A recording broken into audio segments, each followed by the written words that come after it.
Nagsimula ang pelikula sa isang binatang may malaking kumpiyansa sa kanyang sarili. Nagawa niyang pumatay ng 14 na miyembro ng pinakamalakas na gang sa South Korea.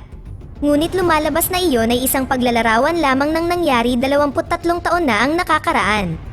Lumipat ang eksena sa isang programa sa istasyon ng telebisyon kung saan nagtitipon ang mga manlalaban, karamihan ay mga nasa hustong gulang na mga lalaki, na minsang dumaan sa pagiging teenager, na mga maalamat na mandirigma sa kanilang panahon.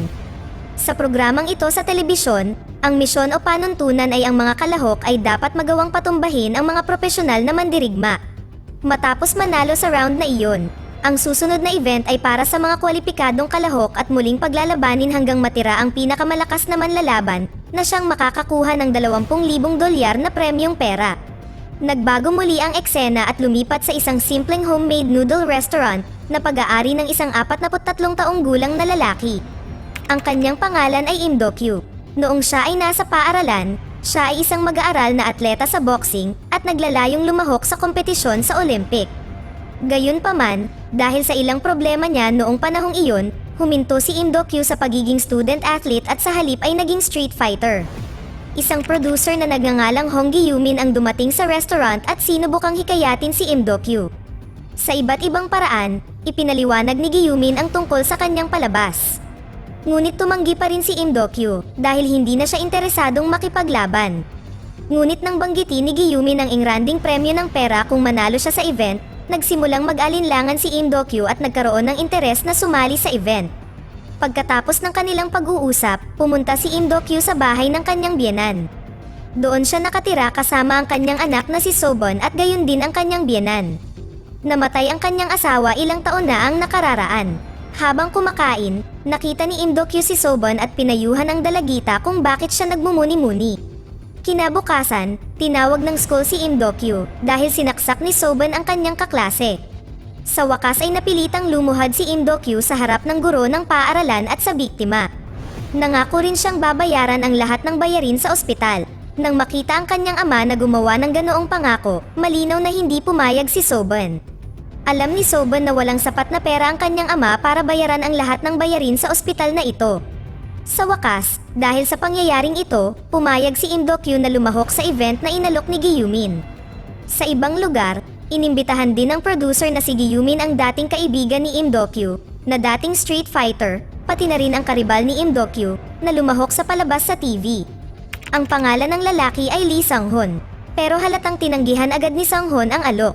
Dahil kasalukuyang nagtatrabaho si Sang-hun bilang manager sa isang malaking kumpanya. Ang kumpanya ay pinamunuan ng isang lalaking nagngangalang Son Jin-ho. Siya ay mula rin sa parehong henerasyon ni na Im Do-kyu at Sang-hun. Ang boss ay hindi may kakaila na isang alpha na masyadong nangingibabaw. Kaya naman madalas na hindi makatwiran ang ugali niya sa kanyang mga nasasakupan, lalo na kay Sang-hun, na madalas tratuhin na parang wala lang. Balik tayo kay Im Do-kyu, kung saan nasa studio na siya kung saan pinoproduce ang palabas sa TV. Long story short, sinimula ni Im Do-kyu ang kanyang unang laban. Sa laban na ito, mukhang medyo tagilid si Im Do-kyu dahil matagal na siyang hindi lumalaban. Ngunit pagkatapos makatanggap ng pag-atake sa kanyang binti, sinimula ni Im Do-kyu na pataasin ang kanyang adrenaline at nagawang kontrahin ang bawat pag-atake na natatanggap niya. Nagsimulang maging mas mahusay si Im Do-kyu kaysa sa profesional na manlalaban.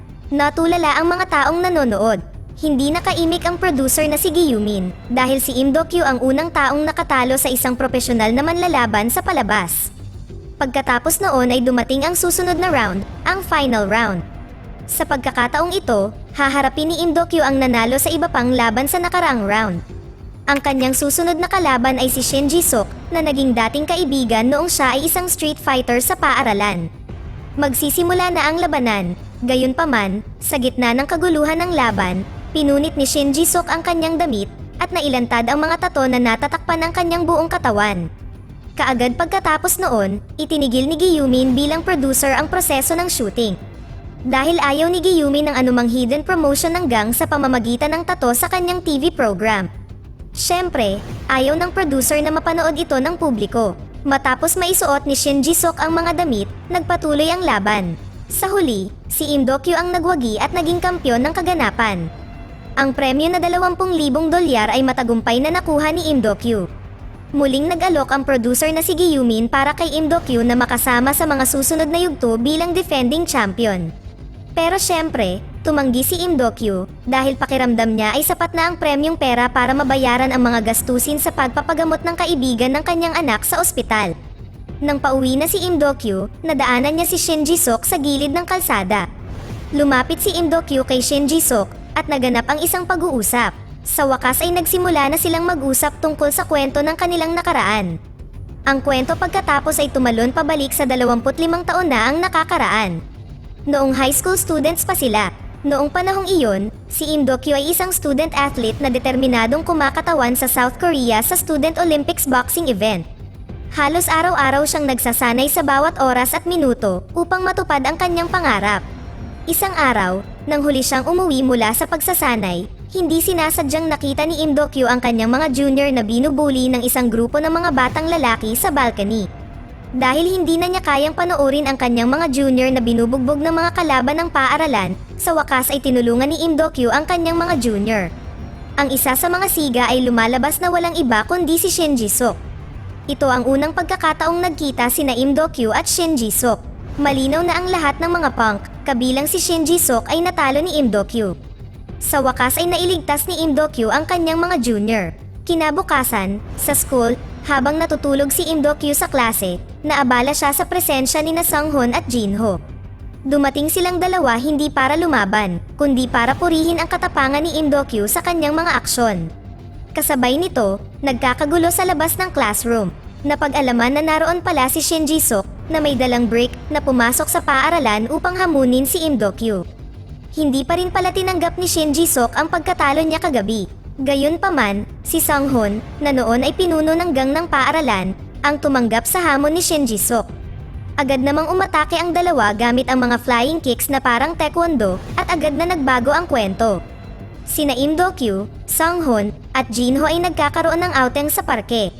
Pagkatapos ay si Shin Ji-sok, na tila hindi pa nasisiyahan sa resulta ng kanyang laban kahapon, ay lumapit sa kanilang tatlo at hinamon si Im Do-kyu sa isa pang tunggalian.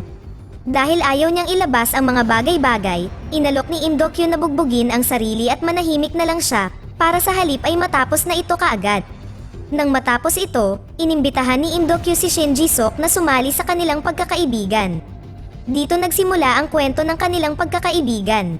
Lumaki si Jin-ho at minana ang negosyo ng kanyang ama at patuloy na lumago ng mabilis. Si Sung-hoon, na dating leader ng school gang, ay empleyado na ngayon sa kumpanya ni Jin-ho.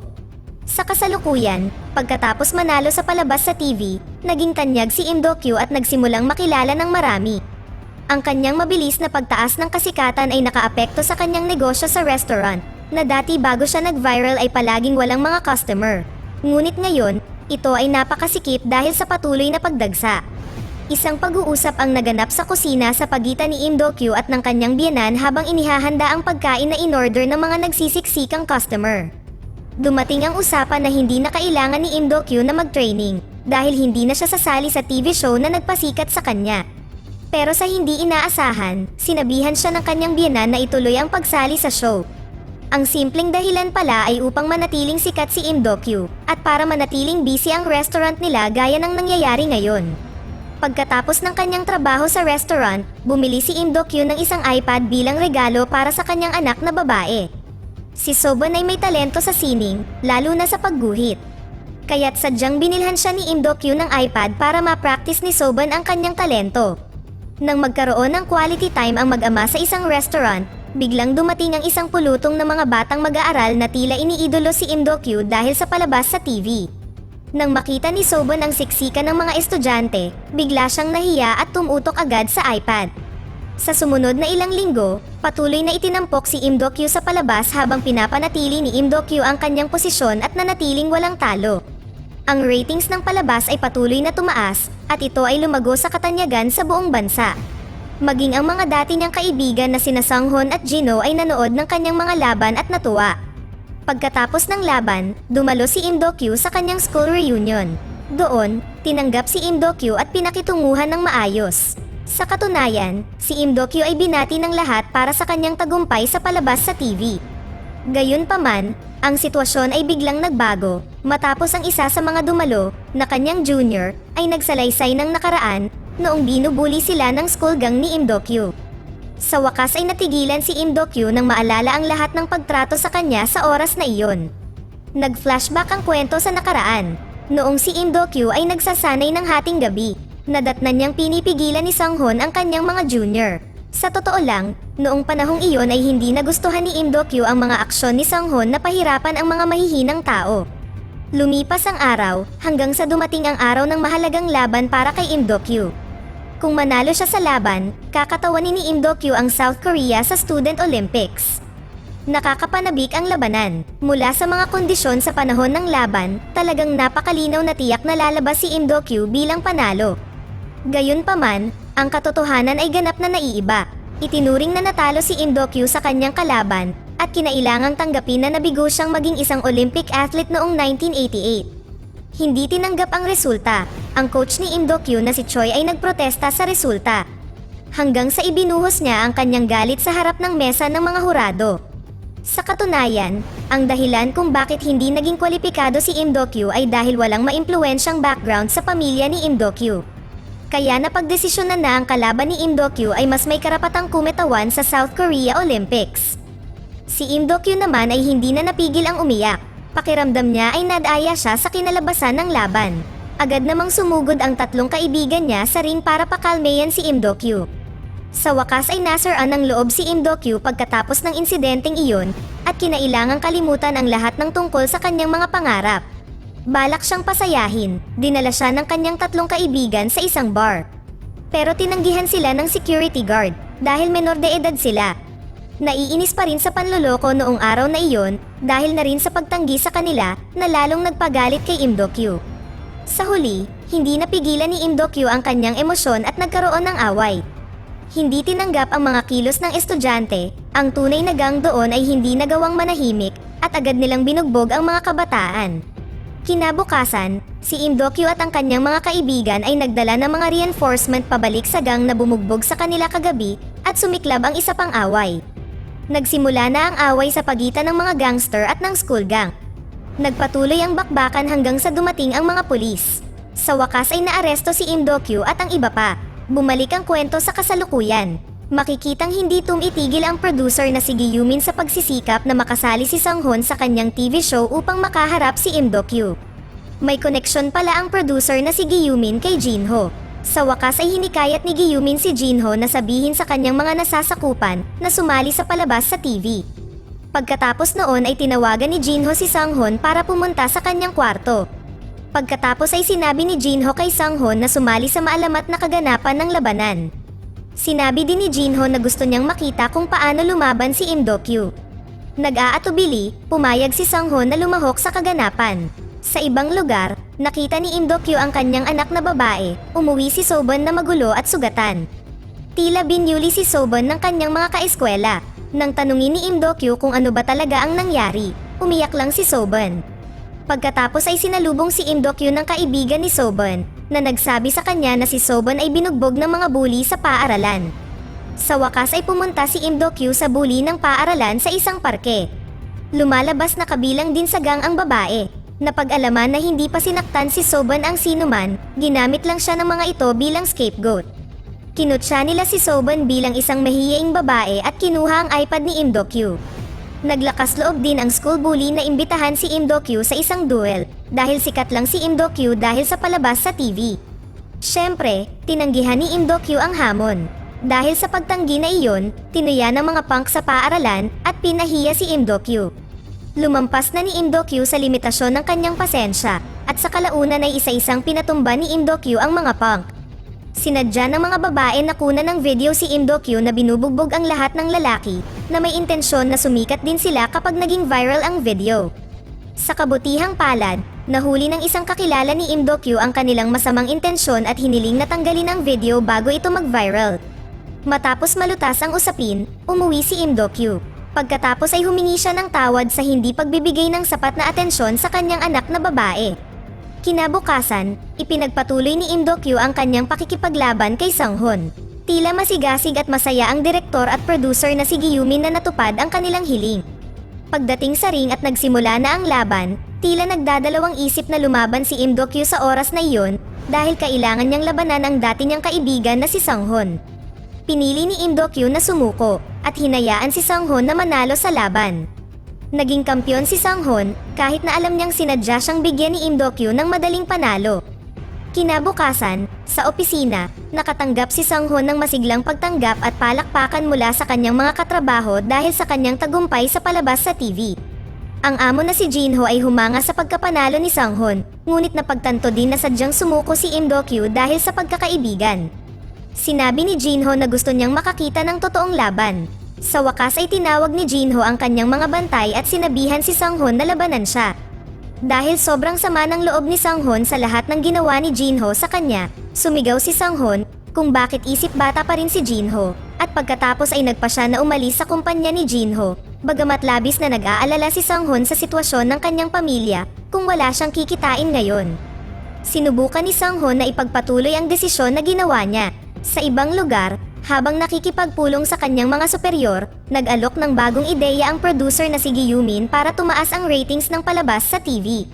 Sa pamamagitan ng paggawa ng knockout tournament na may 8 mga kalahok, kung saan sa kalaunan ang premyo ay tataas sa 200,000 dolyar para sa kampyon. Ang ideya ay inaprobahan ng mga boss ng TV show. Ang promosyon ay na-upgrade sa isang pambansang programa sa TV na ipapalabas ng live. Nagsimulang ipalabas ang mga patalastas. Itinampok nito ang 8 maalamat na manlalaban na makikipagkumpetensya para sa kampyonato. Kasama nila sina Im Do-kyu, Sang-hun, at Shin Ji-suk. Inilagay nila ang lahat ng 8 mandirigma sa parehong lugar ng pagsasanay upang masubaybayan nila ang kanilang progress. Sa locker room, sinabi ni Sang-hun kay Im Do-kyu na kailangan niyang manalo sa pagkakataong ito. Vice versa, at si Im Do-kyu ay seryosong makikipaglaban sa event. Bumalik ang kwento sa nakaraan, noong sila ay nasa kulungan. Pinalaya si Jinho dahil sa piyansa ng kanyang ama. Samantala, nakakulong pa rin si Im Do-kyu at ang kanyang 2 kaibigan, ngunit biglang isang tiwaling pulis ang dumating sa kustodiya at inalok silang 3. Kung gusto nilang makalaya, dapat nilang sundin ang lahat ng utos ng leader ng gangster bilang kondisyon. Pumayag naman sila at pinakawalan. Silang 3 ay naatasang saksakin ang may-ari ng gusali dahil ayaw nitong ibenta ang gusali. Ginarantiyahan ng leader ng gang na walang pulis ang lalapit sa lugar. Ayaw gawin ito ni Im Do-kyu at Sang-hun, ngunit hindi nakipagtalo si Shin Ji-suk. Pagkatapos ay sinabi ng leader ng gang na maghihintay sila sa ibaba at hindi sila iiwan. Pumasok silang 3 sa building. Nang nasa lugar na, hindi nangahas si Sang-hun na gawin iyon at agad na tumakbo pababa. Nang makita iyon, hinabol siya ni Im Do-kyu. Pagdating sa ibaba, ni isa sa kanila ay walang nakitang sasakyan ng mga gangster. Pakiramdam nila ay sinetap sila. Bumalik silang 2 sa loob para sabihin kay Shin Ji-suk ang tungkol dito. Ngunit ang mga bagay pala ay nangyari na. Nasaksak na ni Shin Ji-suk ang may-ari ng gusali at puno ng dugo ang katawan nito. Biglang may dumating na police car, ay nagpanik sila. Sinabihan ni Shin Ji-suk ang kanyang mga kaibigan na tumakbo, at sa wakas ay inaresto ng pulisya si Shin Ji-suk. Bumalik ang kwento sa kasalukuyan, kung saan nakipagkita si Shin Ji-suk kay Im Do-kyu sa kanyang restaurant. Plano ni Shin Ji-suk na anyayahan si Im Do-kyu na makipagkita sa isang tao. Ang tao pala ay ang gang leader na nanloko sa kanila. Matapos mapalaya mula sa detention, si Shin Ji-suk ay naging subordinate ng gang. Sa pagpupulong, hiniling ng leader ng gang kay Im Do-kyu na magpaubaya kapag nakaharap niya ang kanyang manlalaban na si Choi Jongman, alias The Turtle. Binigyan si Im Do-kyu ng isang envelope na naglalaman ng 200,000 dolyar kung papayag siya. Nang hindi nag-iisip, kinuha ni Im Do-kyu ang pera. Nagulat sa kanya si Shin Ji-suk dahil hindi siya tulad ng Im Do-kyu na kilala niya noon, kadalasang laging tumatanggi si Im Do-kyu. Ipinalagay ni Shin Ji-suk na si Im Do-kyu ay nasilaw sa pera. Long story short, dumating ang araw ng labanan. Ang kaganapan ay inaabangan ng maraming tao dahil ito ay naka-broadcast ng live. Dumating si Sobon upang pasayahin ang kanyang ama at umaasa na si Im Do-kyu ang magiging kampyon. Isa-isang bumagsak ang mga kalahok, hanggang sa oras na para lumaban si Shin Ji-suk laban kay The Turtle. Nagsimula ang labanan. Malinaw na napakaseryoso ni Shin Ji-suk. Ayaw niyang sumuko, at ayaw niyang sundin ang gusto ng kanyang gang leader. Pero sa huli, natalo pa rin si Shin Ji-suk. Gayunpaman, sinubukan niyang ubusin ang lakas ni The Turtle para sa susunod na laban ay madali siyang matatalo ni Im Do-kyu. Ngunit ang kaisipang iyon ay pinabulaanan dahil lumalabas na si The Turtle ay nandaya sa pamamagitan ng paggamit ng dopang upang manatiling malakas upang lumaban. Sa kabilang banda, natalo na rin ni Sang-hoon ang kanyang kalaban at nakapasok sa finals. Sa ibang lugar, naaawa si Jinho na nanonood ng palabas sa TV dahil umalis sa kanya si Sang-hoon at nagplanong imbitahan si Sang-hoon na sumali muli sa kanyang kumpanya. Bagamat nanalo si Sang-hoon at nakapasok sa finals, lumalabas na injury si Sang-hoon sa kanyang binti. Si Im Do-kyu, na nakakita ng kondisyon, ay pinayuhan si Sang-hoon na huwag ituloy ang laban. Gayunpaman, hindi nakinig si Sang-hoon kay Im Do-kyu at patuloy na lalaban kahit anong mangyari. Lalong nag-alala si Im Do-kyu sa kalagayan ng dati niyang kaibigan. Oras na para magsimula ang laban ni The Turtle at Im Do-kyu. Sobrang fit pa rin si The Turtle, hindi man lang nagpapakita ng pagod, syempre, ito'y dahil sa epekto ng droga. Si Im Do-kyu ay mukhang seryoso sa pakikipaglaban sa pagkakataong ito. Talagang ayaw niyang matalo sa kanyang kalaban, kahit na dati nang kumuha ng pera si Im Do-kyu, tanda ng pagsang-ayon na matalo siya kapag nakaharap niya si The Turtle. Gayunpaman, lumalabas na hindi tinanggap ni Im Do-kyu ang alok, at iniwan ni Im Do-kyu ang pera kay Shin Ji-sok para ibalik ito sa leader ng gang. Sa laban, tinalo ni Im Do-kyu si The Turtle hanggang sa wala na siyang magawa at sa huli ay nagawang talunin si The Turtle. Matapos manalo sa laban, ayaw nang ipagpatuloy ni Im Do-kyu ang huling laban kay Sang-hoon. Ayaw makipag-away ni Im Do-kyu sa kaibigan. Nagulat ang producer na si Gyumin matapos marinig iyon. Natakot siya na baka itigil ang kanyang programa ng mga opisyal ng istasyon ng telebisyon. Tila ayaw rin ni Sang-hoon na ipagpatuloy ang huling laban. Hindi pa rin sigurado ang producer na si Gyumin hanggang sa magkaroon ng ideya si Sang-hoon kung paano kung si Sang-hoon ang manalo dahil nag-walkout si Im Do-kyu sa tournament at kapag nakuha na ang $200,000 cash prize, hahatiin ito sa kalahati para sa kanila. Pagkatapos noon, nakitang magkasama sina Im Do-kyu at Soben. Sinabi ni Soben na babalik siya sa paaralan at hindi tatakas sa kanyang mga problema. Nangako rin si Soben na magiging mas bukas sa kanyang ama. Dito na nagtatapos ang kwento. Sana ay nagustuhan nyo. Mag-subscribe na kung hindi ka pa nakasubscribe. Pindutin na rin ang notification bell at like button upang matulungan ang channel, and leave a comment down below. And as always, thank you for watching.